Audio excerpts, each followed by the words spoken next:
What is going on, everybody? Welcome back to another episode of Real Fans FC, and we are covering Group C this time. We had a little bit of a hiatus the past couple weeks, but we're back. We're going to finish these final two groups with today with the hyper focus on Group C. But before we get into it, if you guys liked our previous videos and you're here to check out this new one and you still haven't subscribed yet, hit that motherfucking subscribe button and like the videos.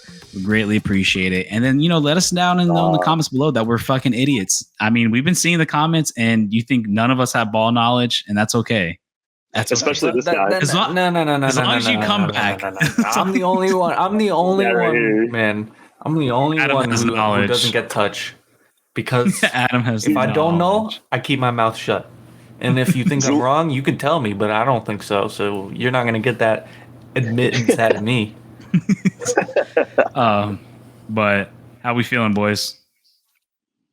Adam, you want to start us off? Good. All rested up. Yeah, it has been a minute. I was took a little mini vacation to Atlanta. Had a good time. Saw a lot of Charlotte fans at the Georgia Aquarium pre-gaming for their big Sunday matchup, which turned out to be a great game. I was still at the aquarium while it was going on, but looked like it was pretty exciting. Big Atlanta United guy.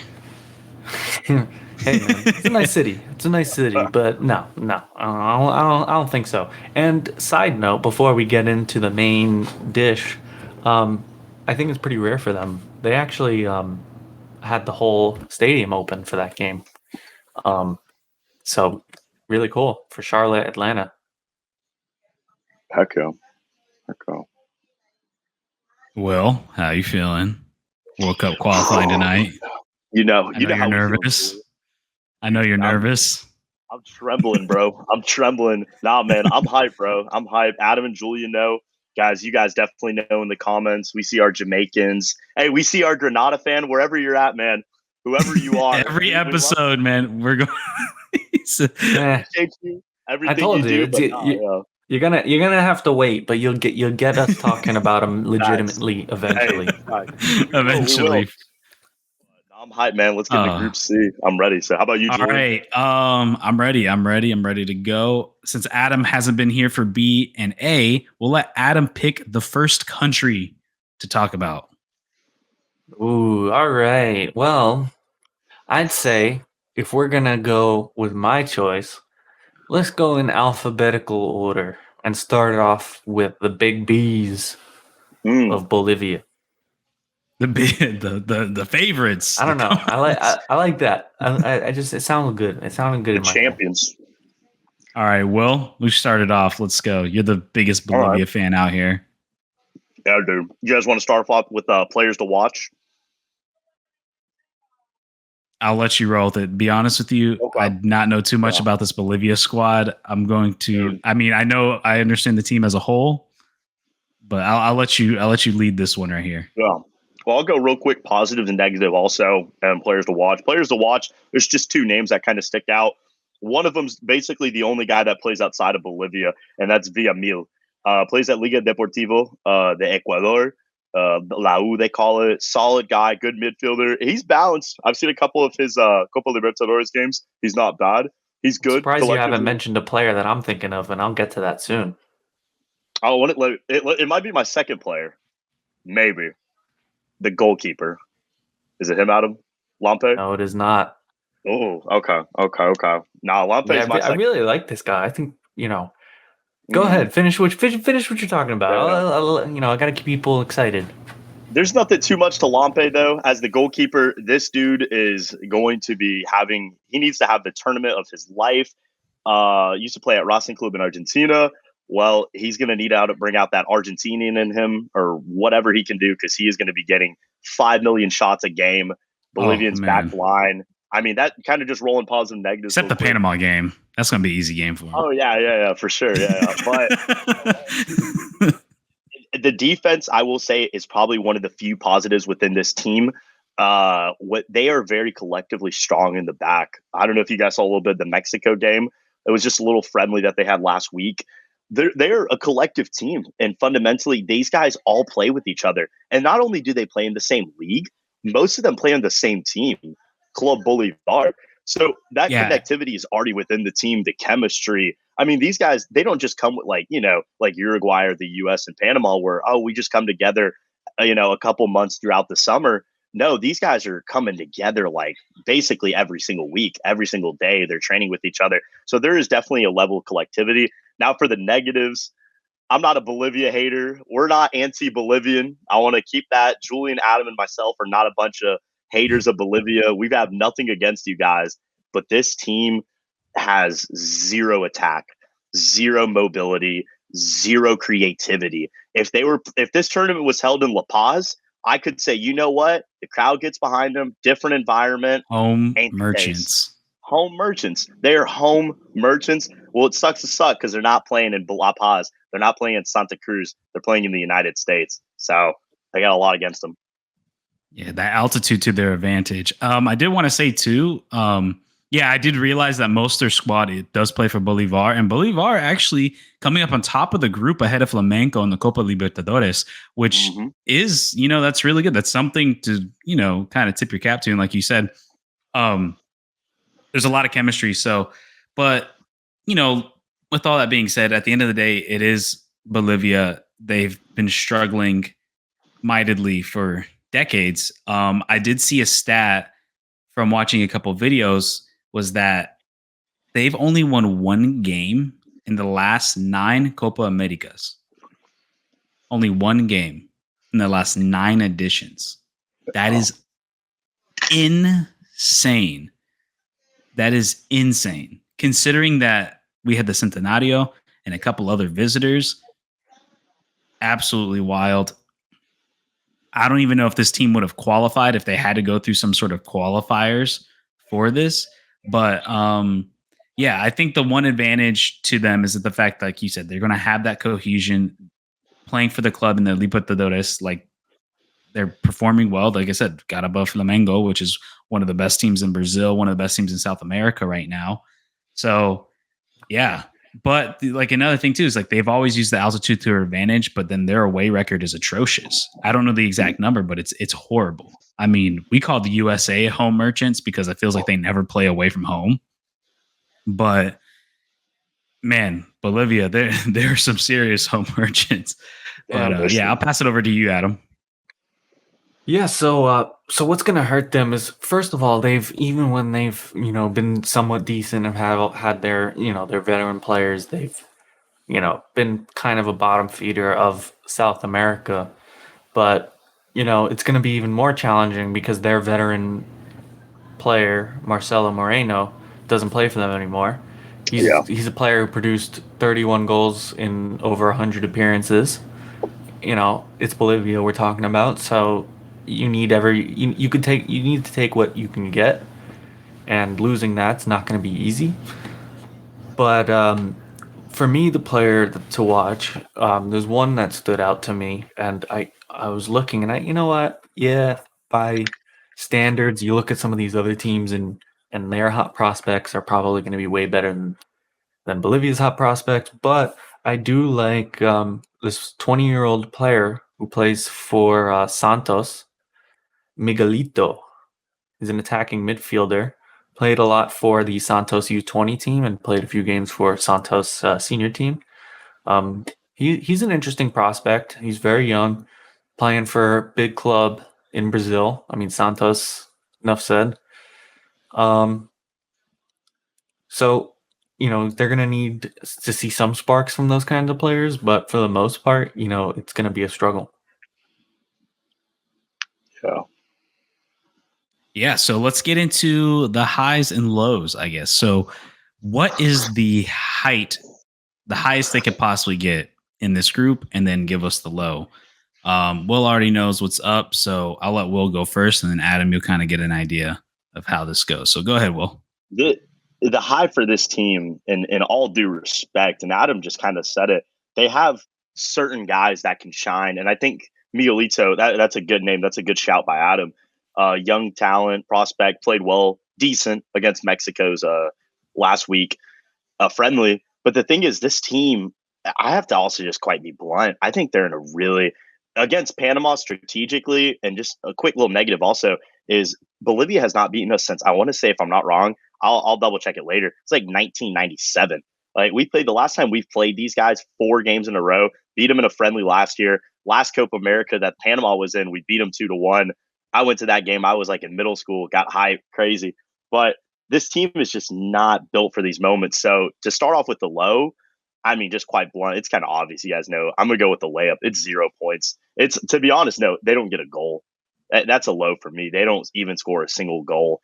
For a high for these guys, knowing that they do play us last, I could very easily see Bolivia losing both games to Uruguay and US, getting pounced 3-0 each one, 2-0, 3-1, and maybe getting a point against us. And this, I'm talking worst case scenario. Panama's got a bunch of injuries.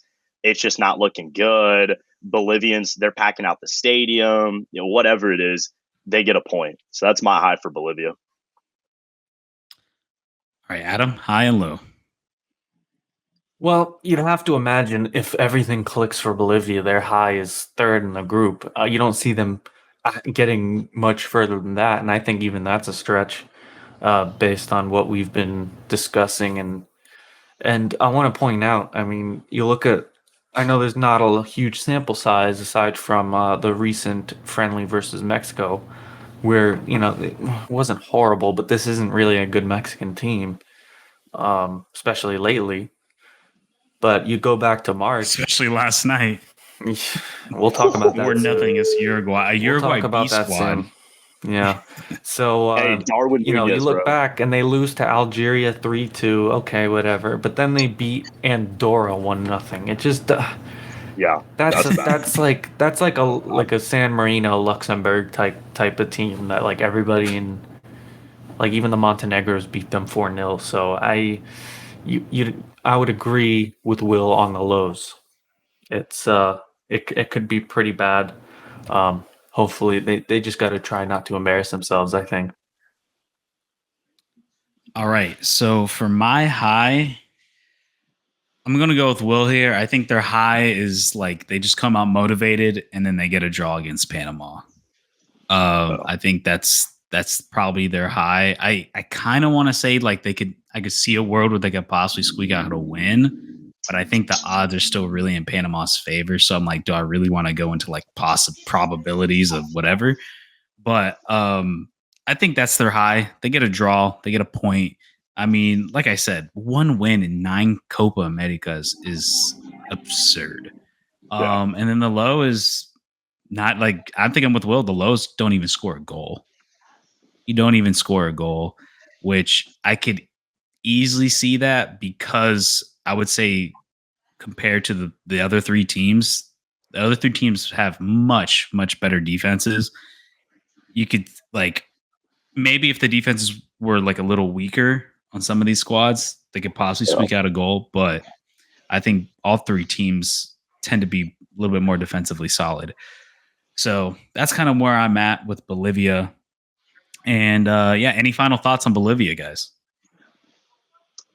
They won. A little bit different other than Ecuador and Venezuela, the only 2 non-CONMEBOL. Bolivia has won a Copa America, but they ain't going to come close to it this year. When was that Copa America? Dude, probably before our parents were born. I mean, that thing had to be a century ago. I do want to say, I always feel like I feel like Bolivia should be better than what they are. Like historically and everything. Like you play in CONMEBOL, like you have a team in Bolivar that tends to compete in Copa Libertadores regularly. Like you would think you would have more talent and more exports coming out of that country, considering the region that they're in and their population. But I don't know. Congratulations, Will. You were correct. It was 1963. And guess what? They hosted. So they hosted. Dude, everybody. So I don't mean to Denver feed into that the Homer narrative, but that doesn't really help. They're only ever. Yeah, this 1963 was a special year. That's some next level home merchant shit. They won the tournament unbeaten and earned their first and only international title. Wow, wild. Wow. Hey, at And least I they think have He that's probably will always be their only.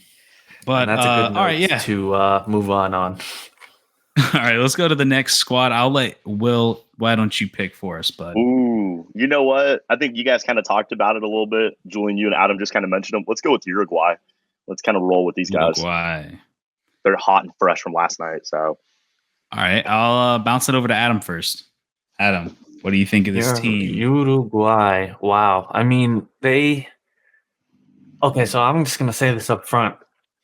They are my dark horse pick to win. Hot They're take. not the favorites, but they're my dark horse pick. they're about to roast him in the comments.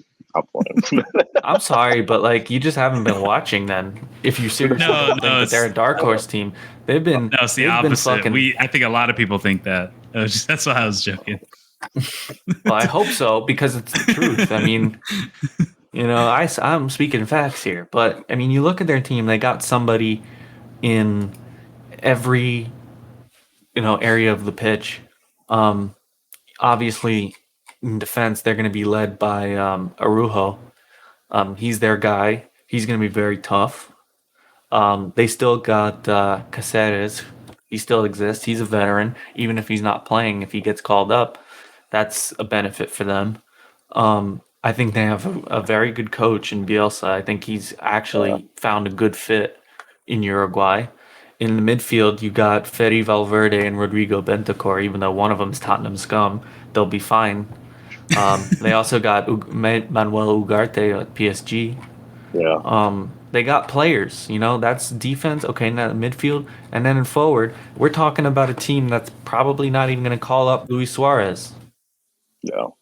And I personally disagree with that because I'm not saying he should play. I think he should be there. Kind of, you're telling me that Luis Suarez, that man with that competitive attitude, who's been with the Vibes guy. team for a Locker long room, time, yeah. is not Locker room going to guy. be there at least. Like, who are you going to give his spot to? I just would find honestly, that very. I would very I would odd. rather them call up Cavani than Luis Suarez. Well, they may Cavani's call up playing Cavani. That's the thing. I don't think they're going to call up either of them. To be honest with you, I don't think. Well, they're gonna call up either of them, if they have to choose, then that's one thing. But then you got fucking Darwin Núñez dropping a hat trick against Mexico. So now you're thinking, what the fuck? So you're thinking that at this point, with them not taking Suarez, Darwin Núñez is definitely going to be their main striker. He's probably the only question mark for me. But he's one of those guys. He's a very clinical finisher when he's in the zone. So that's what they're going to need. So I mean, yeah, they're the dark horse team because of all those guys mentioned. I think that this also is a very good group for them, and they're definitely someone having beaten. They have the experience of recently beating Brazil and Argentina. That is also something to consider. So if you're a betting man, I think if I remember correctly, there's something like a plus 300 ish to win. And I think that's why they got to be considered a perfect dark horse pick. They're playing well. They got talent from top to bottom. They got experience, and they have a good coach. What more can you ask for? Yeah. Yeah. All right. I'll go next. Yeah, I agree with a lot what Adam said. I think they're look, man, that starting 11, it's really good. I think some people can even call it underrated. I mean, everybody wants. I mean, look, their double pivot in Valverde and Ugarte is unreal. Probably the best double pivot in the Copa having America right Bentancur now. there as well, who plays for Tottenham as an option. Yeah. I mean, you're good in midfield. They're fine. Yeah, and then you come off the bench, and then probably one of the most underrated players in the Copa America because he plays in Brazil and he doesn't get that hype and people talk about him is De La Cruz. De La Cruz for Flamengo. Dude has been playing unreal. He's been playing unreal, not just for Flamengo boys. We can never. Not just for them, but also for Uruguay. He's been playing amazing. He's been basically their number one cam. And he's been playing great. I mean, look what he's doing for Darwin Núñez. He turns Darwin Núñez into a completely different player. versus when he's at Liverpool. So to me, having that double pivot of Valverde, Ugarte, or if you want to throw in Bentancur in there, and then having them on top. And the crazy thing too is all three of those midfielders, those more central defensive midfielders behind De La Cruz, they all have the capability to also progress in the attack too, especially Valverde. Valverde is probably one of the best midfielders in the world. Yeah. And when one goes up, you can trust that the others in spite. So it really gives De La Cruz that freedom to really roam up top and do what he wants. So that's a guy who's severely underrated. And I know because the Brazilian league has terrible marketing, people still sleep on the league, but I'm like, dude, I still firmly believe, and it might be a hot take, I think it's the sixth best league in the world. I think it's really good. Brazilian simp right here, y'all.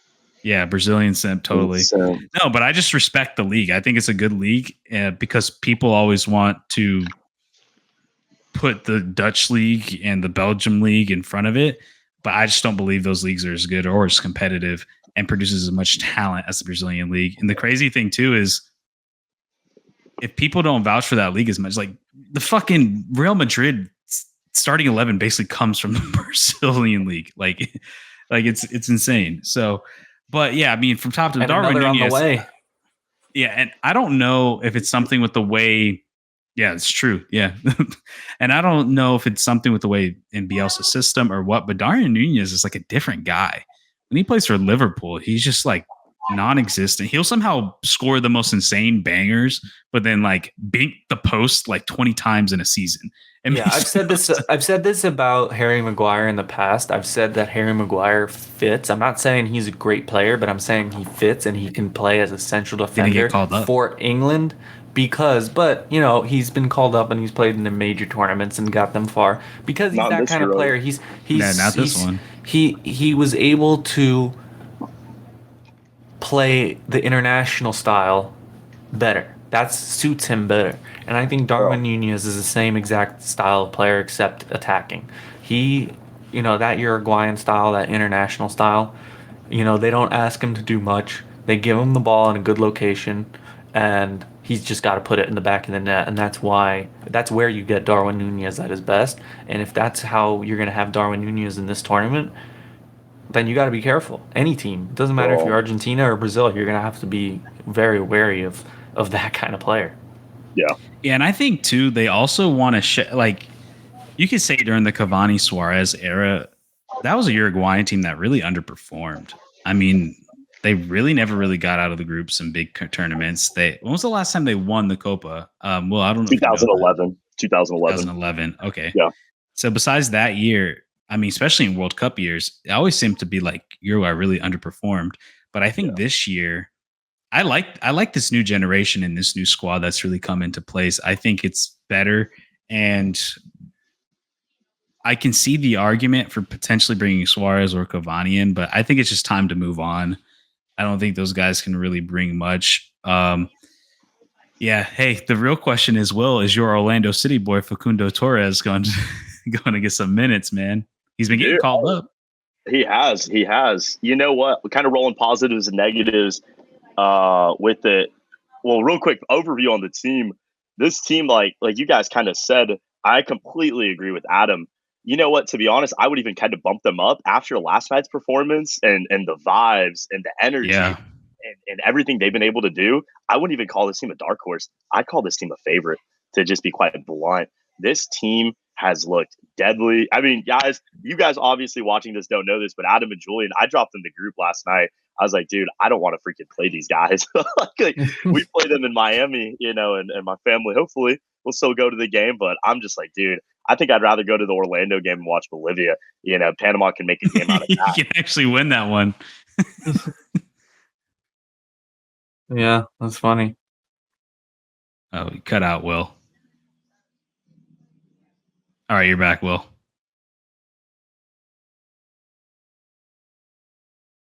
And he's gone back and gone and back and gone. All right. You guys got me now? Yeah, you're back. Okay, you're good. Okay. Well, I will say though, they were on Hard Rock right now. They are currently a plus 500 to win the whole thing. Fuck, I'll put a few bucks on them. I'm just gonna say it right now. I wouldn't bet against them. I mean, The thing is, though, this team, like I said, they're just very, very. And Julian, you kind of even just said it, dude. But I think it's more than Darwin. I think it's all of these players. I mean, obviously Valverde just won a Champions League, but Araujo, when he plays with Barcelona, gets criticized heavily. A lot of times, Facundo Palestri, that's another name. Last night, Yeah. he got himself a goal as well. On loan at Granada, plays at Manchester United. He's kind of underrated as well. He's just underneath, the table in a way. And then, like you said, dude, hey, good shout, Julian, on Nico Lodero. Dude, him and the other guy in Brazil, I can't. De La Cruz. Nicola de la Cruz, and also Arrasqueta. He got the 2 goal. He got the brace against Ghana in the World Cup. Like, these guys are the real deal. Obviously both of them, 2 midfielders, both play in Brazil, but these guys are no bums. These are not slum guys. So I think kind of rolling into the positives with this team is when they come together, there's just a different tactic. And you could even see it last night. They are levels mentally, physically, disposingly. Everything that they do as a team is just compact. I mean, and the other thing is, like, the clubs that these guys play for, these guys they don't have 1 or 2, star standouts. Like, not saying it, but like, sometimes in Central America, we could have one guy, not shouting out Costa Rica, but like, you could have one guy at like Real Madrid and everybody else is at another random team. And it's the same with Panama. We could have Michael Amir Murillo at Marseille, a big team, but then everybody else is all around the world. Uruguay is not like that. PSG, Liverpool, Real Madrid, Barcelona, Tottenham. I mean, these are not small teams. So they're all collectively, individually already doing their job. So when they come together, it just seems like they get better. Negatives, though, I will say real quick on their negatives, there's 2 little things that I think Uruguay has to watch out for. Is one, I feel like similarly to Venezuela, we talked a little bit this in the last video. If you didn't watch it, subscribe, go check it out, go give it a like. I don't know what you're doing right now, but check that out. But no, Watch it after this. Exactly. But the thing is, like, I feel like we've almost kind of romanticized with them a little bit. Rightfully so. Venezuela, granted, hasn't done the things that Uruguay has done, like knocking off Argentina and Brazil in qualifiers. But, I don't want to say we're falling too in love with them. But Bielsa also hasn't won a trophy. And I don't know if you guys know that, but he's man's not a winner. He hasn't. His trophy case is empty. The cabinet, got a gold medal. Yeah. Not even. With Messi. Yeah, he got the gold with Messi. He wasn't there, though. I looked it up. Oh, was he not there? Why did I hear that then? I know. So I thought the same thing. I heard a couple people tell me that. I don't know. Maybe they're wrong. Maybe he wasn't the coach. Maybe he was on the assistant. Something like that. But this guy, I think he's a magician of a coach. But I just feel like we've got to watch, and Uruguay can get in this role. Another thing is also their wing play can be very, very strong. But when you press up on them, they can look fragile at times. Last night, Mexico obviously didn't do the most, but there were a couple of chances that they did show that Uruguay can catch them sleeping. So I think that's something they've got to stay focused and locked. And it's going to be past the group stage for these guys. So, yeah. The one thing with Uruguay for me, I look at Uruguay and it always gives me hope for like my country. Cause like Uruguay, I think gives hope to a lot of people, a lot of smaller nations, because like, dude, that's what they've been able to do with a population of like 5 million people. I think and consistently consistently in the top 20, let's say that. Right now they're technically ranked behind the United States, which I think is absurd. Like I think United States is severely overranked. I don't know what they consider trophies and stuff because United States wins gold cups constantly. I don't know how they rank that, but the fact that Uruguay is ranked behind them is pretty wild. And I think a lot of people can agree that that is not the case, especially Mexico. I think Mexico is even still in front of them, which is also wild. Yeah.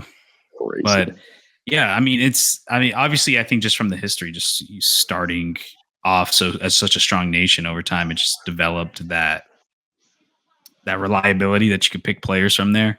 But, they're the first ever World Cup winners. Yeah, and I think just having that early advantage, now people kind of trust that market.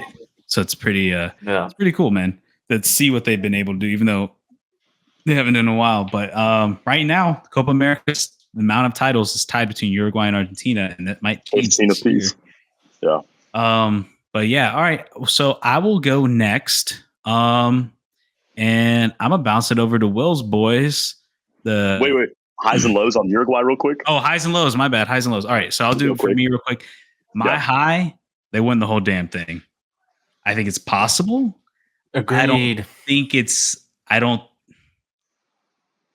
it's likely. I'll say, but I look, man, they still beat Brazil and Argentina 2-0 in World Cup qualifying. They've shown that they can do, and they did it away. They showed they have the capability to do this. And now you're in a neutral site. It's possible. Brazil's kind of down bad right now. And then you might see a Uruguay-Argentina final. I think it's possible, man. I think it's possible that they can win it. Because I was thinking about this before this episode started. I'm like, I'm between semifinal or final. And I'm like, can they beat Brazil? And that's kind of the wild card is like, what Brazil are we going to see in this group stage? And that will really kind of set me up for what could happen. But even so, I think that's their high though. They're high because I'm not going to predict this winner, but I think they're high. The possible they can go is win the whole damn thing. They have the capability, they have the talent, they have the experience already of beating these teams, the best teams in this tournament. So they could do it. They're low. I think, man, because what I think is going to happen is you're going to get a Colombia-Uruguay matchup. And Colombia's coming in here really hot. And we'll talk about it more in our Group D preview. But even so, man. All right, I'm going to go their low is quarterfinal.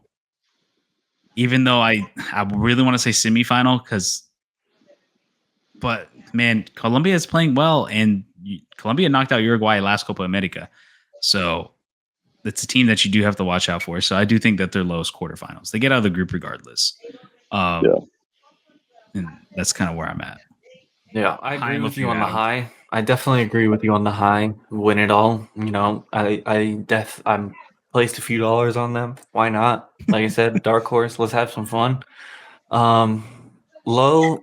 I'm gonna slightly disagree. I think this is still a very good team. I think the low for them is getting bounced out of the semifinal and possibly getting a third place, depending on who they play.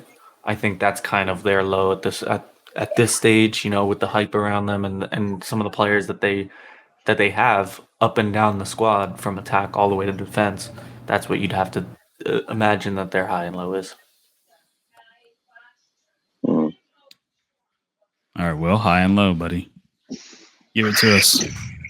High, kind of got to agree with you guys. I think honestly for this team, they're peaking right now. I mean, they're very, very much peaking. Kind of unlike the 2022 World Cup, kind of bad momentum, bad vibes. They had a former Inter Miami coach. You guys probably knew he was the coach at the time. Yeah, Diego Alonso. Diego Alonso when they went into that World Cup. You know, he wasn't a bad coach, but he just didn't have the right momentum with the guys. This is completely different this summer for this Copa America. Vibes are high, energy's big. I mean, enthusiasm is extremely out of the roof. So I think winning the tournament is the high for these guys. And I think, like you guys said, they're most definitely capable. They've already beaten Argentina within the past year. So this is not something out of the ordinary for Uruguay. I mean, in a way, you could consider them beating Argentina. Yeah, it would be Argentina. And the final would be an upset, but it wouldn't be a massive, massive upset. It would just be a, wow, great game from Uruguay. A low, I kind of got to go a little bit lower than you guys. I think there is a world where Uruguay comes in. Oh my God. And this might, you know what? I might get some. No, you're wild. You know what? I'm going to say your homerism is showing. Your homerism. You know what? Maybe a little bit biased. Maybe a little bit. Not a chance. You know what? I think there's a world where they get grouped. I think there's a world. There isn't a world. You're living in the wrong one. Let me go into a little bit. Let me. I want you guys to hear this. And I want to hear what you and Adam have to say. Like this really intrigues me. I swear, if y'all say I have no ball knowledge in the comments, and then you say Will does, I'm done. Will's the go. Will no. But the thing is, I feel like there's a place where let's say they tie us in the first game. some 0-0 anti-climatic game, absolutely wild. I could see Panama plays that type of style. The style that Uruguay plays currently fits Panama. It's fancy, it's touchy, it's quick. I could see a very, very easy scenario where we tie 1-1, 0-0, 2-2, a draw. And then they go into that next game, beat Bolivia, and then the USA knocks them out 1-0. Some way, somehow, goal differential. Them in the US or us in or in Uruguay, we tie, and Uruguay goes home. I genuinely believe. I'm not saying their low is 0 points. I'm not saying that they're going to get absolutely demolished. I think they will win a game. They're going to beat somebody, and that they might beat us. They very easily might beat us. I think they will. Like almost like they might beat us.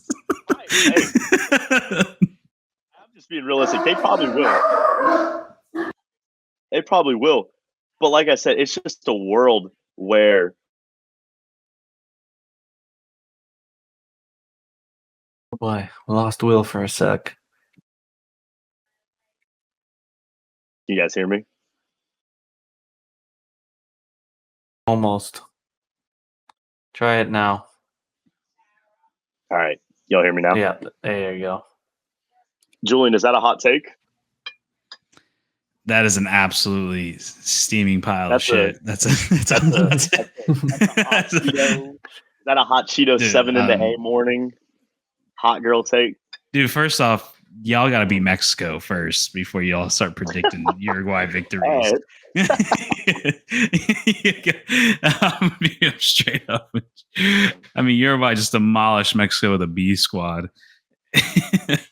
All right. All right, man. Let's move on to the next. So, you know what we're talking about? Let's go to Panama. Go. I'll bounce it over to you. Oh, you know what? I'll start. Well, no, yeah. Will you start first? Go ahead. Okay. I'll keep it quick, guys. I know we're rolling with this, but I'll keep it. Honestly, overview of the team. We play tonight. Obviously, Julian's team, Costa Rica and Puerto Rico all play. So we're kind of this whole process for Panama. You know, I've said this since the start of the show. The goal was never Copa America. The goal was never Gold Cups. The goal was never Nations League. I was a Panamanian national supporter ever since I came out of my mom's womb. And the day I was able to look at the world and breathe, my goal has always been for this country and for this national team is to qualify to World Cups and be competitive. Be competitive not only at the biggest stage in the world, but at the biggest games. Overview, I think this team has done in the past, let's say 3 to 4 years under Thomas Christensen, our boy TC. They've done solid. They've looked good. A couple of recent signings. Jose Cota Cordoba is finally going to Norwich City. It's official. Second division of England. But you know what? I'm happy for him. I'm proud. He's going to do good things. There's still rumors going around Eduardo Guerrero, if he's going to make the move to Shakhtar or to Dinamo Kiev. You know, so players are making transfers. Players are making moves. I think we're growing as not just as a football country, but the game is getting bigger and bigger. This team, there's so much. Honestly, I could go on, but yeah, I think the big goal for this team is we're trying to peak, just like a kind of like a pencil. We're trying to sharpen it up. We're trying to sharpen it up, and I'll roll in real quick with the positives. I think it's a big positive. I like these friendlies. We just played Galicia and Catalunya in Spain last week, tied Catalunya 2-2, and we beat Galicia 2-0. We took basically a B squad. We called up guys that we haven't called up in a while, Josué Nunez, Cesar Blackman, other guys, you know, and they did well. Tomas Rodriguez. We got some of the younger guys with minutes, but I think this team, honestly, I think Panama is something that we bring that very similar to Ecuador is physicality. I think this team, you see us, we always punch above our weight. There are moments, obviously, like any team, we've had moments. You know, England beat us 6-1 in 2018. Switzerland beat us in 2017, I think like 6-0 as well. So we've had down moments and we've had moments we've gotten beat badly. But I think with this team that there's a lot of fight, there's a lot of heart, and there's a lot of belief. You know, these players are not just playing at, you know, some second division team in Canada and it's like, wow, these guys are decent. No, these guys are playing at, solid clubs. And that'll kind of roll with players to watch out for. I think the big three, and I'm just going to take the layup on this, but I think these are the three guys you got to look out for. It's Michael Mermurillo, who's had a class season with Marseille, Adalberto Coco Carrasquilla.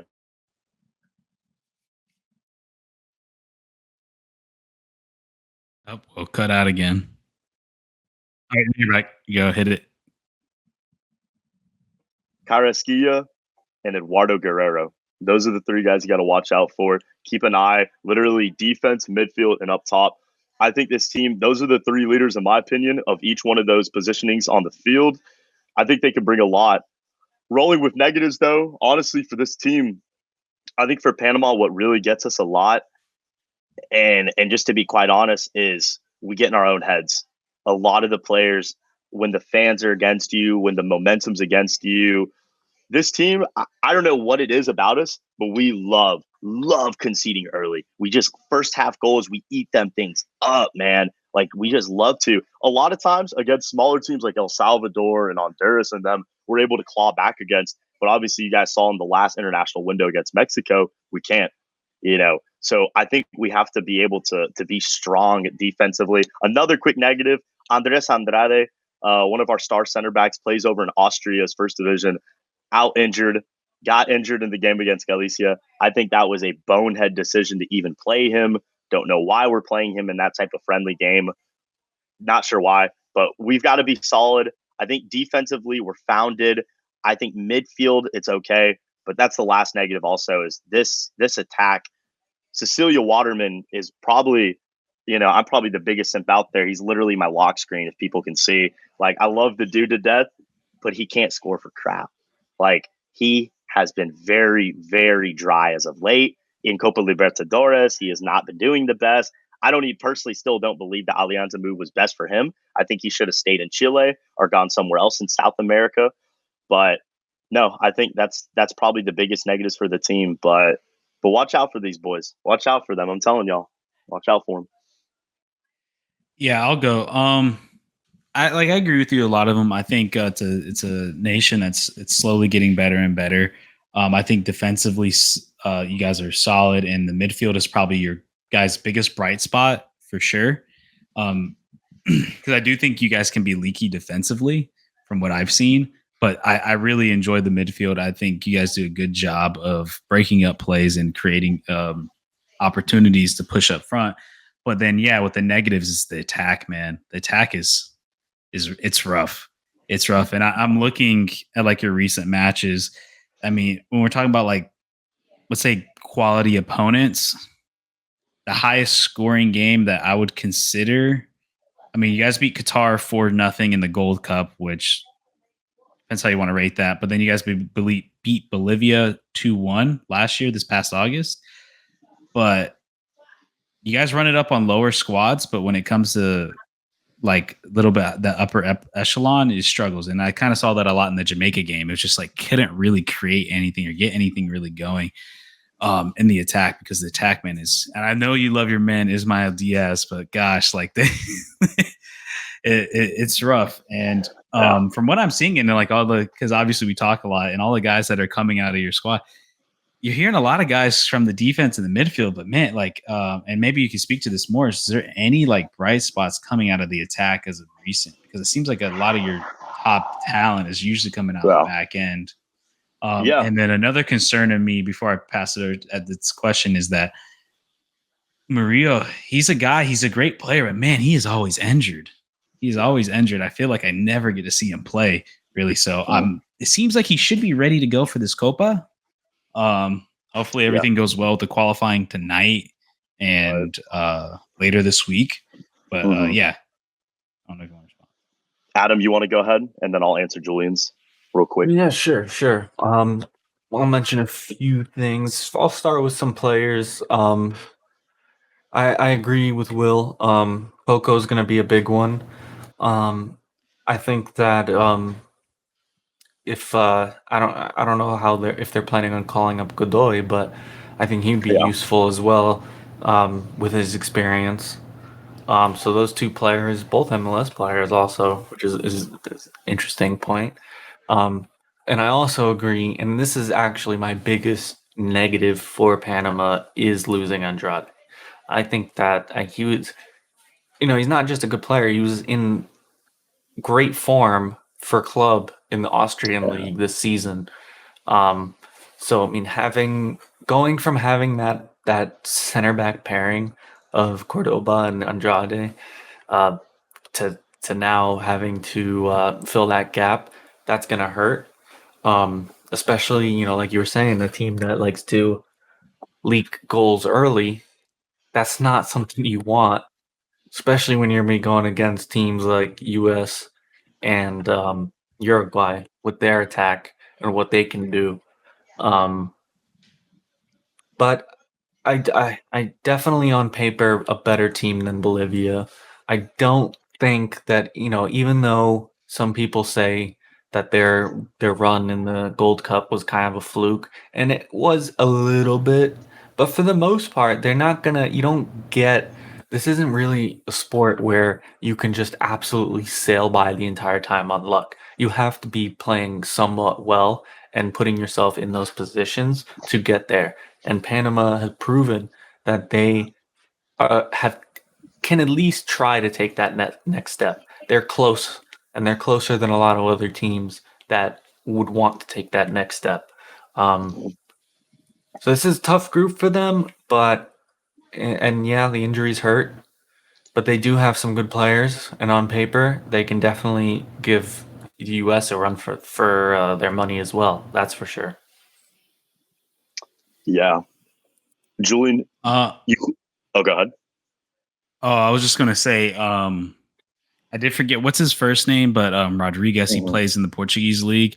I was looking into him. The dude's been playing pretty well, and you're gonna need a lot from him coming into this season, because I think if Panama, and I'll get into the highs and lows in a second, but it's like, man, if Panama really wants any chance to squeeze off an upset, you're going to need to have your players really step up. You need your Marios, you need your Cocos, you need Rodriguez to absolutely not just play well. They need to play fucking out of their mind. They need to play out of their mind, because that's true. Yes, Panama did beat the United States in the Gold Cup, but that was like a United States C team. Yeah. But when we've seen Panama in World Cup qualifying, I mean, I know Ricardo Pepi probably gives you fucking nightmares, Will. No, hell no. I mean, didn't he have a show-out game against you? You mean Pulisic did, bro? That boy scored a hat trick. I thought it was Pepi. I thought it was Pepi that he got like a couple goals on you. No. Maybe it was the first, but I know you guys struggled against them in the World Cup qualifying, which I think was the last time you guys probably played them against a full USA squad. Am I wrong? Yeah. I mean, I count the Gold Cup. Obviously, that was a C team, and like you said, but I do want to answer your questions, Julian, real quick before highs and lows. Like you said about positive attack, I mean, there's a long list of players: Freddy Gondola, Jose Pumita, Luis Rodriguez, like you mentioned, Ismael Diaz, Jose Fajardo Nelson, Cecilia Waterman, obviously Eduardo Guerrero, who I think he's going to be the breakout for our future. And this is something big with Panama, and this has been a big thing, not only in the attack, but I kind of want to allude, like you said, Julian, with like the midfield and the defense, and even the goalkeepers.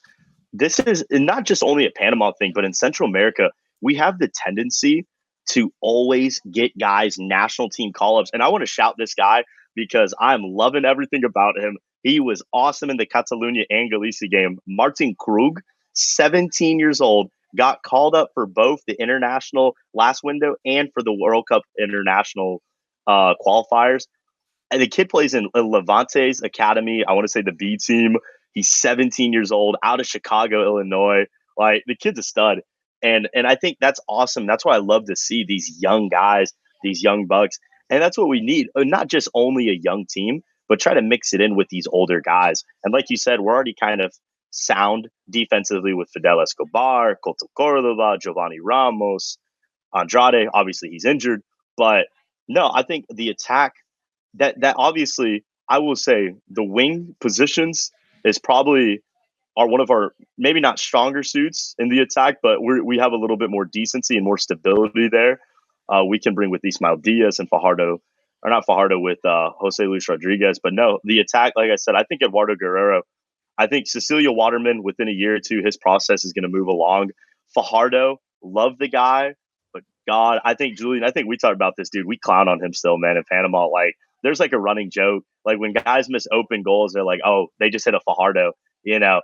It's just he always I mean, in that Costa Rica game in the qualifier, he was the dude that had, it was like a 5-on-2 and we missed a wide open goal, and it was him. But he's obviously clutched up a little bit in the past years. Did good last summer. Had a good year in 2023. But no, I think Guerrero.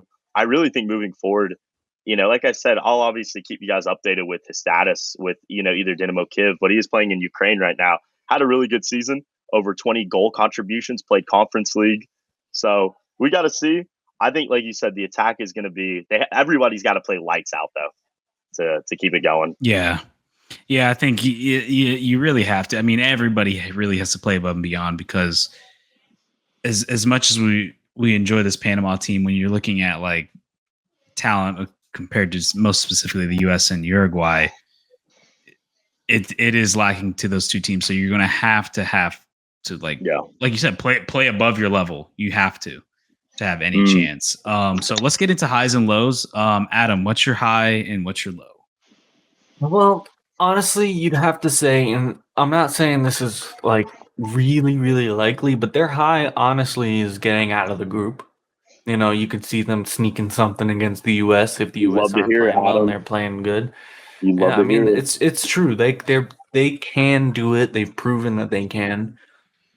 Will they? That's a different story. Probably not. But and then they're low. I really don't see them coming below Bolivia. Is it possible? Yes.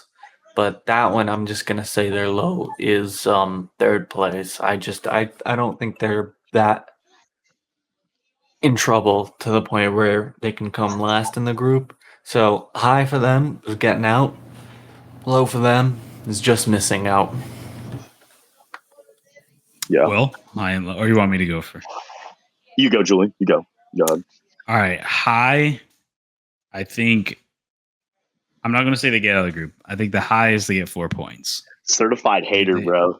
Certified hater, bro. I cannot put myself to have them getting ahead of the United States or Uruguay. I can't. And it's not because I'm Costa Rican or all this other. It's just genuinely as a neutral, I can't. So I have them 4 points. That is a high, and I think that if you walk away with this Copa America with 4 points, well, don't lie, you'd be riding pretty high. You'd feel pretty good about that. Oh, I'd be riding telling that. Me if you beat Bolivia and then you draw the United States or you draw Uruguay, that's an incredible performance. Dude, my Instagram story will be just crazy. Yeah, exactly. So that's why it's in high. I think it's. I don't know if it's possible. I don't know if it's likely because you are playing a United States team that is at home. Mm-hmm. And then the Uruguayan team is just too good. I think you guys are gonna be super leaky against them. I can see Uruguay dropping probably like 3 or 4 goals on you guys. So yeah, I think my high is 4 points, and that's an amazing run. Low, you draw Bolivia, and that's it. That's a low for me. And I think that'd be disappointing because I think you really want to get out of this tournament at least coming out with a win, beating Bolivia, worst teams to ever play in the tournament. So if you get a draw out of that game, that'd be a very big disappointment in my opinion. But all right, let's go, Will. High for this team. Winning it all. Winning the World Cup now playing, dude. I mean, honestly, high for Panama in this 2024 Copa America Group C, United States, Uruguay, Panama. I think the stars align. I think Coco Carrasquilla wakes up in the morning, he drinks a power drink, and this guy, there's nobody stopping him. Michael Murillo he literally could not sleep all night because he's literally dreaming about the game against Uruguay. I think there's just a world, and this is honestly, I think this is a high where we both draw. Because I'm going to be quite honest. I'm going to be real quick with this. I will be honest. I don't think we could beat either team strongly. I think it could happen. Anything can happen. This is soccer. This is the greatest sport in the world. I mean, this is what we love. Football. This is the best sport ever. Anything can happen. But I realistically don't see. I feel genuinely, and I even kind of can see this happening in our camp. If we potentially draw, let's say Uruguay that first game miraculously, penalty last minute, boom, Edgar Joel Barcenas takes it, scores, everyone's going wild. We're going to kind of aim to just tie the United States. So I very easily see it in a world where God is coming back and everything is just perfectly happening for us, I feel that we can get 5 points. We draw the All right, U.S. man. We're talking Uruguay. about highs, talking about lows, not miracles. Miracles is not a category. That's high though. That's a high. Hey, Yeah. high for this team because it's obviously, yeah, you're right. It's definitely a miracle. That was me becoming the king of England. It's a probability, but I could theoretically walk in there with some weapons and take over that place, but I'm gonna let the players do the talking. Hey, watch.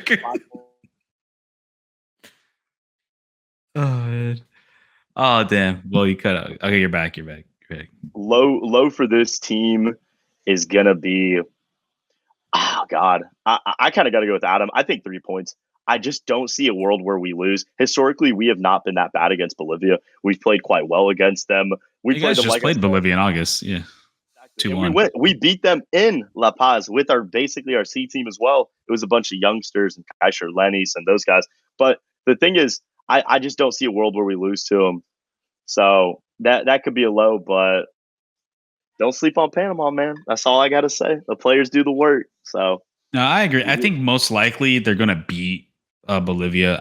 You got wherever you guys are playing that in Orlando, you guys are probably going to have a home field.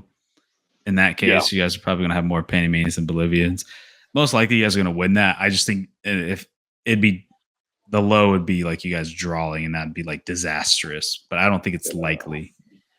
All right, let's get to the final team. All right, Will, why don't you start it off on the United States of the America, the country we live in, that we were born in, our home team technically. Man, dude. I mean, Landon Donovan's, Clint Dempsey's, Bobby Woods. You know what I mean? We know our national heroes. Breck Shea. Shea. That boy Breck Shea. All right, you know what? I'm fucking done. Break motherfucking Shea. Adam got mad. He heard Breck Shea and said, "I'm out of here. I'm dipping." The GOAT. It's not even funny. The GOAT. The blonde bomber. Oh God, man. This team is I'm gonna be honest, out of all the teams, if there was a category 1 to 16, all the Copa America teams that obviously Panama will be one, but right after them for me, who am I most looking for just to see their style? And they're in the same group as us, is the United States. This team, and so many people have said this, Jesse Marsh, the new Canadian men's head coach. Obviously, so many of these guys out in the soccer world have said it. We've even said it ourselves. The U.S. has not had a signature massive win. The England game in the World Cup was solid, tied 0-0. Obviously, these Nations League finals just I thought England played atrocious that game. Yeah, exactly. I agree. But the thing is, even these, I'm just going to keep it real. These Mexico games are not becoming, and the more they keep winning, the least competitive they become. They're just not becoming these impressive. At first, last summer's 3-0 was awesome, but this past 2-0 Dos Acero was it just felt right. It just felt like, yeah, that's kind of where Mexico's level is at and whatnot. But no, I think rolling real quick with players to watch out for. I've got 3 big names in mind. And I'm going to keep it real. I'm not going to go with the layup. Kind of wanted to go against that for these guys. Wanted to kind of go with a little baby more stick out names, guys that have had some good season, give some shouts. I'm going to go with 3 guys that play in England in the Prem. Number 1, goalkeeper Matt Turner. What type of Matt Turner are we going to get? This is Adam's twin. Wait, is this your player to watch?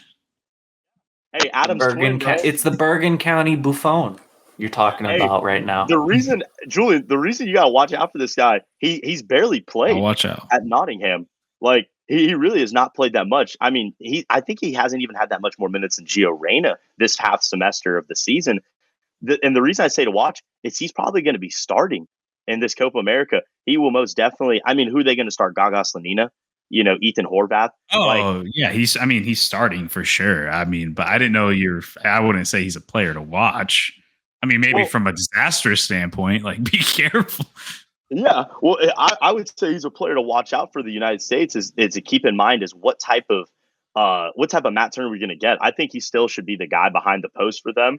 I think he's still a solid goalkeeper. I think a lot of teams in CONCACAF would love to have him, but he's definitely he's not riding hot form. He's not riding any form right now. So that's kind of my number one. Number two is Chris Richards. Had a stellar season. Tim Ream, I believe, will not be getting called in for the Copa America. He's been getting linked a lot with Charlotte FC as of late. Looks like Tim Ream, I mean, the dude's literally as old as like our grandfathers and whatnot. He's like a World War II veteran at this point. So I think Tim Ream's kind of, sweeping it under the rug.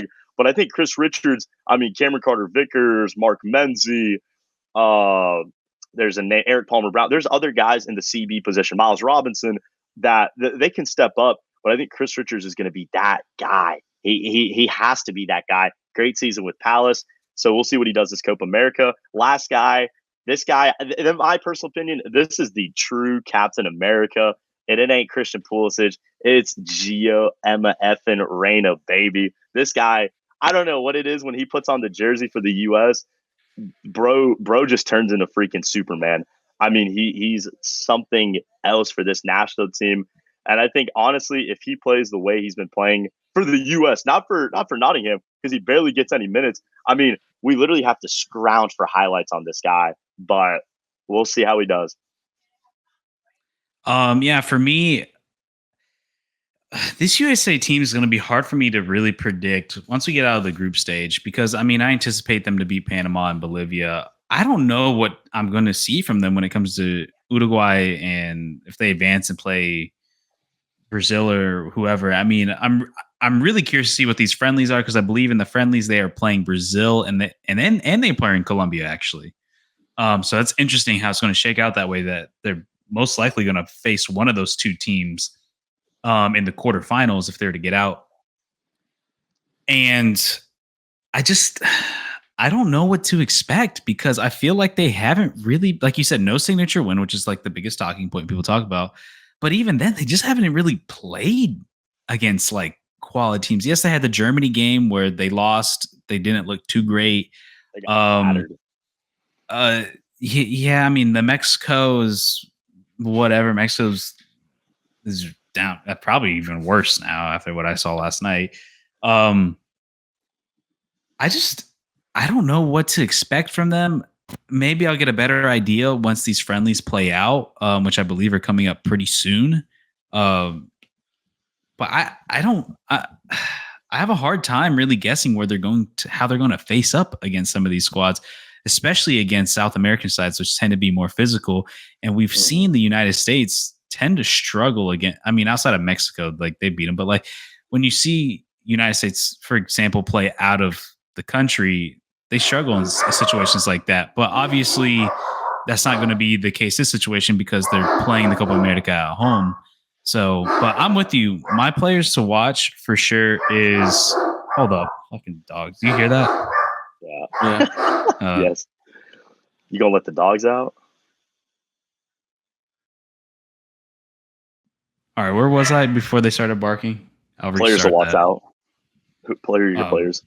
Yeah, so I'll say the players to watch out for are.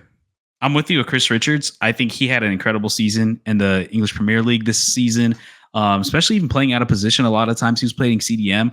To me, he's been the clear-cut best center back for the United States. He is going to, I believe, he's going to have a breakout tournament because the United States are going to go against some very high-powered octane tournament offenses, and this is going to be his chance to really step up for the national team and really show what he can be. And I think he has the capability to do it. Like I said, we saw it in the Premier League. I think his play breakup ability is amazing, and I'm really excited to see what he does for the United States.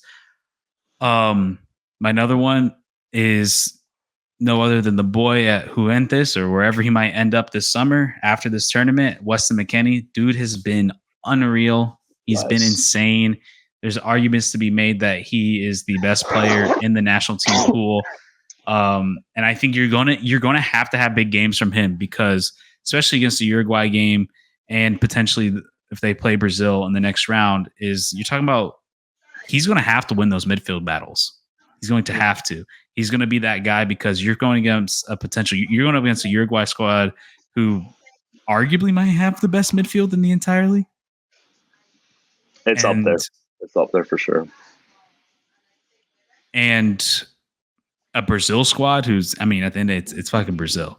So I think you're going to have big time performances from him. And then the third one, I'm going to go with the man who's probably been one of the best fullbacks, one of the best defenders in the Premier League as well as Jedi Robinson. Dude's been playing out of his mind. Now, as for players that need to show up for the United States, I know it's not a category, but you need to have this man, Flo Balogun, show up. There was so much hype around this guy, and I haven't really seen it. He's had a down season at Monaco. He kind of had moments and spurts where he played well, but there's a lot of moments where he didn't look good. And then for the United States, he's been kind of like, I don't want to say he's been bad, but he's been whatever.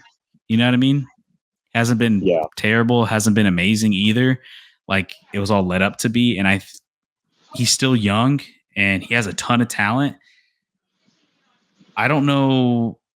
You need a performance from him.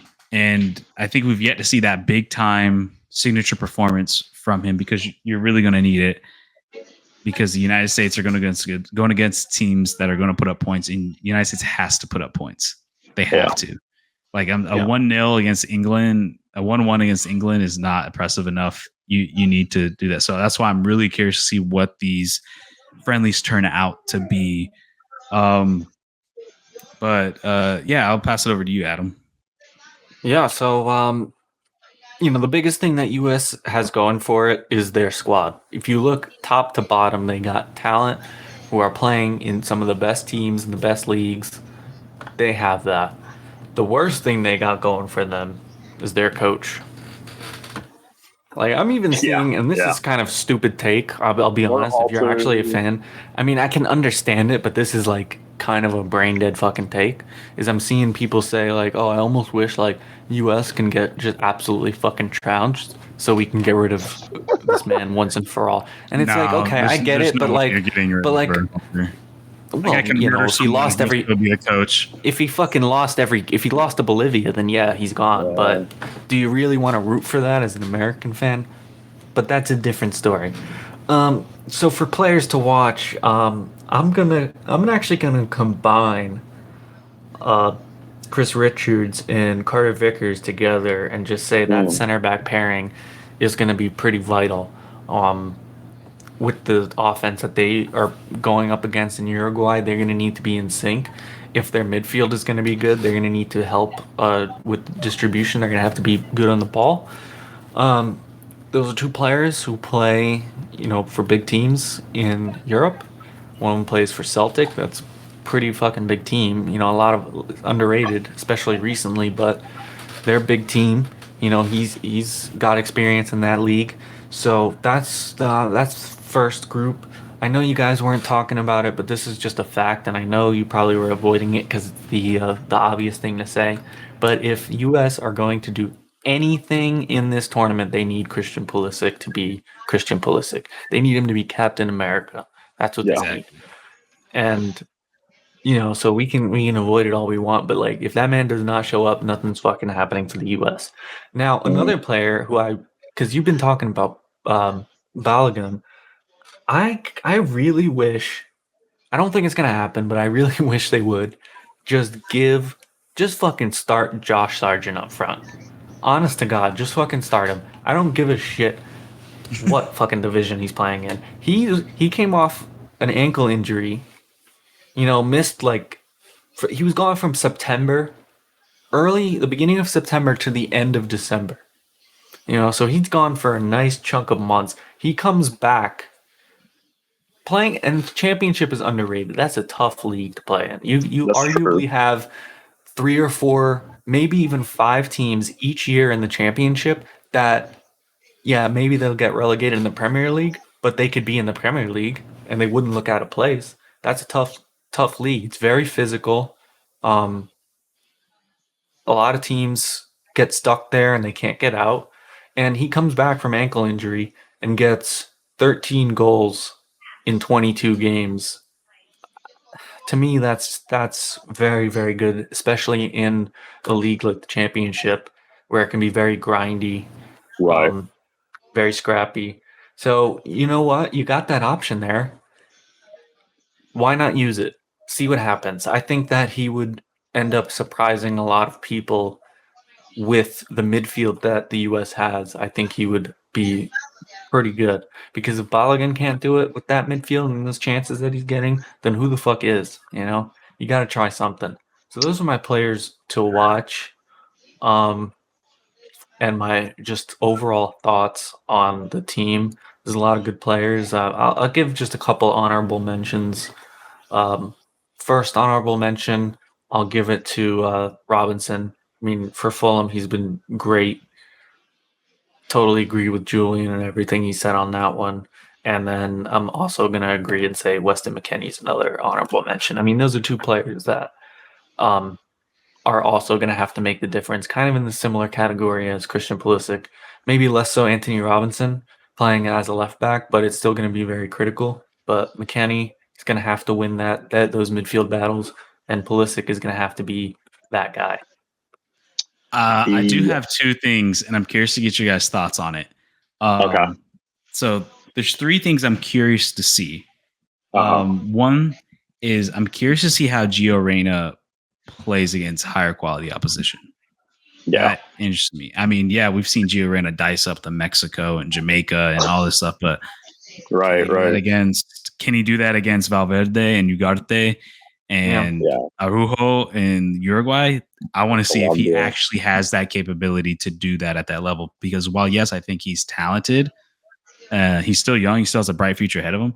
I do want to see what he can do at that next level, like the upper echelon, because we didn't get to really see it in the World Cup, obviously, because of the whole drama of him not really playing and whatnot. But I'm really curious to see how he performs in these bigger matches. Secondly, I'm curious to see what Berhalter does with the CDM position, because you have a real argument to be made. Obviously, we're talking about Johnny Cardozo and we're talking about Tyler Adams. And I know USM and National Team fans absolutely love Tyler Adams. He's the captain. They love him so much. But and I feel like they're disregarding Johnny Cardoso. But you're talking about a Johnny Cardoso guy who's consistently been playing well over the past consecutive years, has been healthy, and has looked good, man. I mean, he played in the Brazilian League for Internacional. Then he got a transfer to Real Betis, where he played really well. I get that every time Tyler Adams plays for the United States, and I don't think Tyler Adams is a bad player at all. I think he is a Premier League level player, but he has been hurt constantly. He did have a great performance in the Nations League where he scored that absolute screamer.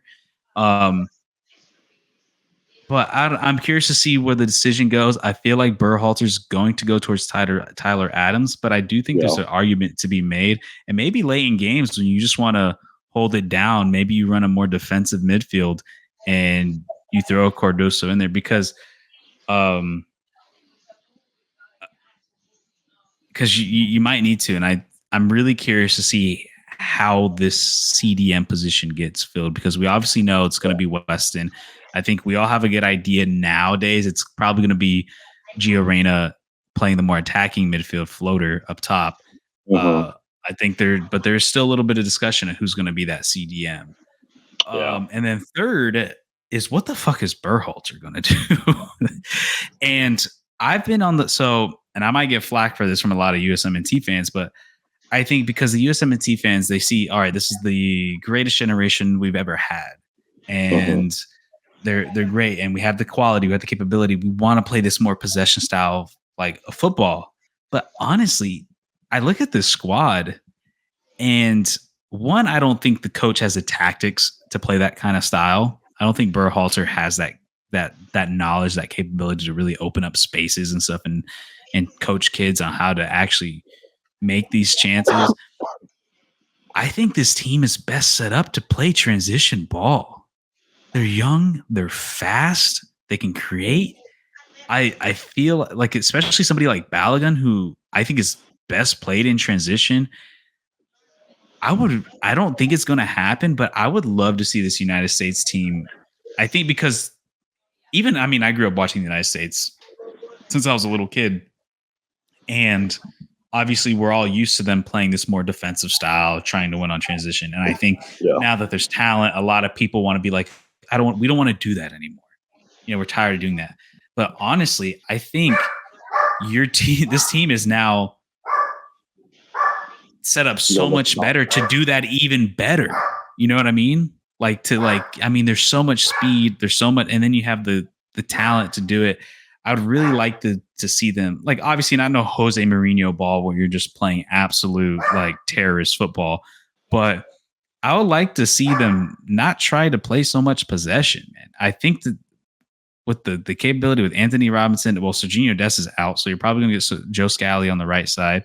Weston McKennie, Pulisic, Gabali, and these are all guys that can go fucking Tim Weah, who can fly up that field. I would really like to see them do that because I think this team can do some crazy shit if they kind of switch themselves tactically. Is that going to happen? I don't know. And honestly, I don't think so. And I think I might get flack for even saying that because I think a lot of people think they can play this more possession style, but I don't know. Yeah, but we'll see. We'll definitely see. Let's do highs and lows. Yeah, well, let's get into it. Will. I guess, Will, go for it. Well, I wanted to say just real quick, guys, if that's fine with y'all. I like both of your shouts. Johnny Cardozo, that was one I was thinking. And this was almost a quick question. I kind of wanted to hear Adam. I like the Josh Sargent shout, but I also want to give another guy shout that's playing in the championship and has played against Haji Wright, baby, from Coventry City. Dude, balled out against Jamaica. If it really wasn't for Haji, would the U.S. men's national team have even played in the final? We don't know. I think the guy's been clutch. I mean, you have to, dude. I mean, I'm going to be honest. I'm a Haji simp, bro. I love his style. I love everything about the guy. I mean, his attacking, his hair, his flow. I mean, the dude's got a moxie to him. And also, like Julian, I like your Johnny Cardozo shout. I think that's a true one. Obviously, Tyler Adams has stepped up, in the past couple months with the U.S. men's national team. The dude's a dog. There's a lot of dogs on this team, and that's just a little quick positive. Also, is this team has a lot of dogs on the team. But no, the Johnny shout was good. But one quick negative, and you guys know this. This is going to feel very interesting. I think obviously the Panama game, they'll have the majority. The Bolivia game, obviously the U.S. will have the majority, and probably the Uruguay game. But I think Brazil, Colombia, and if in some world they make the final and they get Argentina, I think the U.S. is going to feel like the away team in all of these games. I genuinely know, and I've seen in past Copa Americas, the U.S., and this is another just thing, is very similar to Mexico. And Julian, we're kind of lucky. Costa Rica and Panama, we don't worry about this too much. I don't know if they give us like a pass in Colmebol Bowl and they like us or whatever, but the U.S., especially the U.S., they got a target on their backs, bro. Like, Colmebol Bowl teams do not like them at all. Like, if you go, like, I've been to Peru, Colombia, and Ecuador and stuff. Those people down there do not like the U.S. men's national team at all. Like, there is a very, very strong hatred, and it could be because there's a lot of hype, and they haven't really been tested. Yeah. No, exactly. Winning the Gold Cup, and you even said this earlier, Julian. Winning the Gold Cup is really should not have much. Like, it's good. It's a good little trophy to put on the cabinet, but it's not something. It's not something to show FIFA and go wild about. But they're not a top 10 national team. Like, they're just they're not, their FIFA rankings too high, and that's why, like, if you're Uruguay, I'd be fucking pissed. Like, are you kidding me? Like, what players won a chance? Well, Christian Pulisic has, but but he's either way, nonetheless. But it's like, come on, like you said, it's a team that it really hasn't been tested. They don't play fucking outside of home unless they have. That's what I'm saying. That's why they have a target on their back. Like, these guys, and I'm going to keep it real. In the group stage, I think that first game, even Bolivia, I think Bolivia is going to send a message for all of CONMEBOL and say, do not mess with us. We're not a federation to play around with. I think they're still going to beat Bolivia. I'm not saying the Bolivia. They're going to beat the brakes off Bolivia. Yeah, but I think they're still going to push a message. And I think even in that Uruguay game, like, there will be a message sent saying, yo, CONMEBOL is the real deal. You don't want to mess with us. Wow. Yeah, man. Yeah, I think I agree. I think I think the group stage, they're probably going to have the home field. I think once you get out of the group stage, if you're going to face Brazil or Colombia, there's a lot of Brazilians. Well, Brazil travels. Like, did you see the England-Brazil game? Oh my God. Like, they took over fucking Wembley, and that was across the ocean. And like, I don't know how many Brazilians are in England. And especially Colombians show up. There's so many Colombians in the United States. I don't know what city that would be played in. But I think, once you get out of the group stage, you're probably going to have a hard time really having a home crowd. So my high is the quarters. I don't think that I want to say semis, but I think most likely they're going to get second. They're going to play Brazil, and they're going to lose Brazil. I think that's just what's going to happen. My highest quarters. My low. This might be the first time in this whole thing, but I think my lowest quarters. This is the first time I got my high and low probably the same. I don't think they don't get out of the group, but I don't think they really get out of the group. My high and low is exactly the same. Hot take by Julian. Spicy. All right, Adam? Yeah, so my high, I would agree with Julian. I think the quarters, just looking at the draw and who they'd have to go up against, I just don't see them being able to get past the Brazil if they come in second in the group. For the low, I kind of alluded to it earlier when we were talking about Panama. Like I said, I don't think it's going to happen, but you could definitely not be surprised to see, even just a draw or something like that, and can make it tough for the U.S. looking in to get out of the group. So for them, their low, I think, is not making it out of the group. They could, if they're not careful, they can come in third. But on paper, you look at their squad, they really should make it further. And they have the ability, if they all play well, to beat anybody pretty much in this tournament. But just looking at them top to bottom, from everything from the coaching staff to the team cohesion and the style of play, I just don't see it happening. So high quarterfinal, low bounced in the group, although that low is very unlikely. Yeah. High for me on this team, the U.S. I think the U.S. can bring a lot to the table. I think, kind of like you guys already said, this is Berhalter ball, though, man. This Berhalter ball, it's simple. It's kind of like the World Cup. Get out of the group and lose your first game out. Lose to the Netherlands. I think it's going to be the same face here. Whether it's Brazil or Colombia, who they have to face right away in the quarterfinals, I think they're going to get bounced. I could see 2-0, 3-0, 3-1 happening in the quarters. I think that's a high for them. And I hate to say it for the U.S. as well. I think they're going to keep them. I think they're not going to get rid of Berhalter. They say, oh, well, we made the quarterfinals, got out of the group. That's good enough. A low for the United States, though. For me, it's a little bit, a little bit lower than Adams, not by much, though. I think a low for the U.S.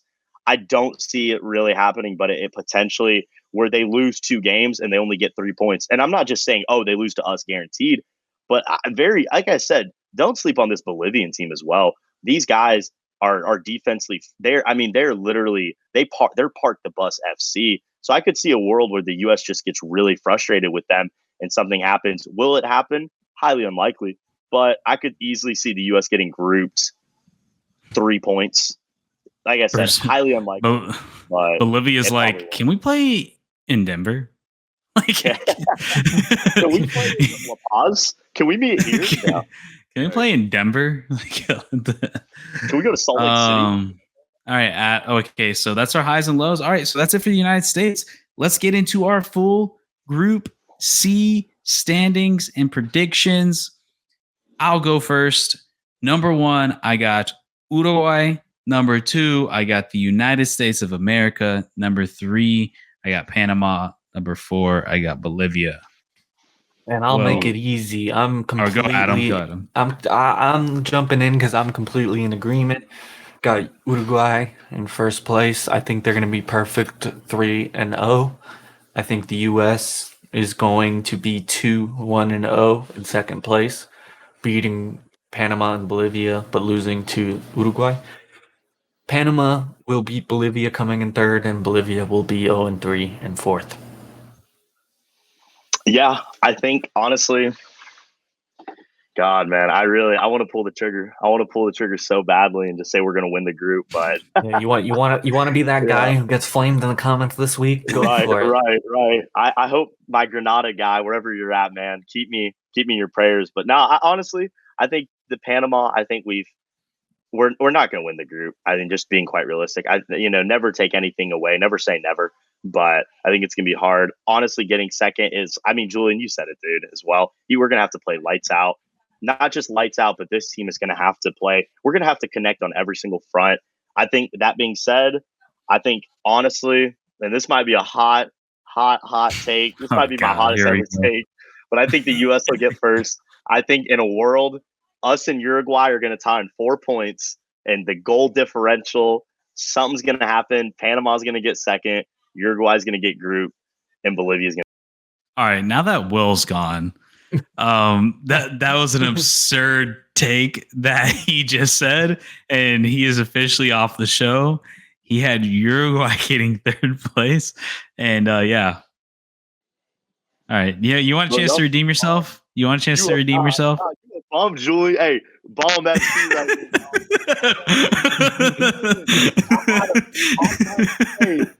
now. Julian, you a bomb, bro. Bomb FC. Bomb FC. Oh man. Oh my God. All right, so that's your final answer. United States, Panama, Uruguay, and Bolivia. Yep, I could see it happening. Hey, wait, Julian. What happened in 2016? Uruguay came in hot. Uruguay had a good 2014 World Cup. What happened in that one? Uruguay, I don't think they had a good 2014 World Cup. I mean, I know Costa Rica beat them. Yeah. I mean, I'll never forget that. I'll never forget that. Uruguay got grouped. It was Mexico, Venezuela, Jamaica, and Uruguay. And yeah, those 4. They got grouped in that group. Hey, it's a much different Mexico team, though. Much different Mexico team. That is fact. Yeah, Mexico's a lot better team. But yeah, I think for me, this was the first group that kind of felt like we kind of know where it's going to go, even though Will won't admit it. I think we all kind of have an idea who's going to place. I felt like the first 2, like Group A, we knew exactly who's going to win. It was going to be Argentina, but then like everything in between was kind of a jumbled mess. And then Group B, anybody could fucking win that group. And now this is the first one where it feels like, all right, we kind of got a general idea, and probably the same is going to go next week when we do Group D. But yeah, any final thoughts, boys? Yeah, next I'm about to flame you next week, Julian, for Group D. Okay, bro. I hope I'm about to. You're gonna flame me because I said you're crazy for putting Uruguay 3rd place. Hey, on a real note, y'all stay tuned. Group D, I'm hyped. We're hyped. So let's do it. He's gonna talk so much shit.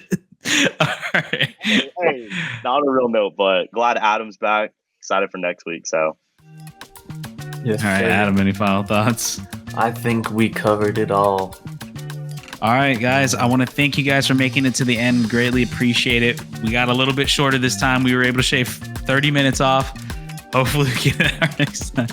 We were aiming for 50 minutes, but it didn't happen. But anyways, if you guys made it this far, like I said, once again, please like and subscribe. And if you haven't checked out the other group previews, go check that out. You'll have Group B and A done. And then if you're watching this 2 weeks from now, then Group D is also going to be out as well. But anyways, yeah, appreciate you guys, and thank you, and see you guys in the next one. Peace out, everybody.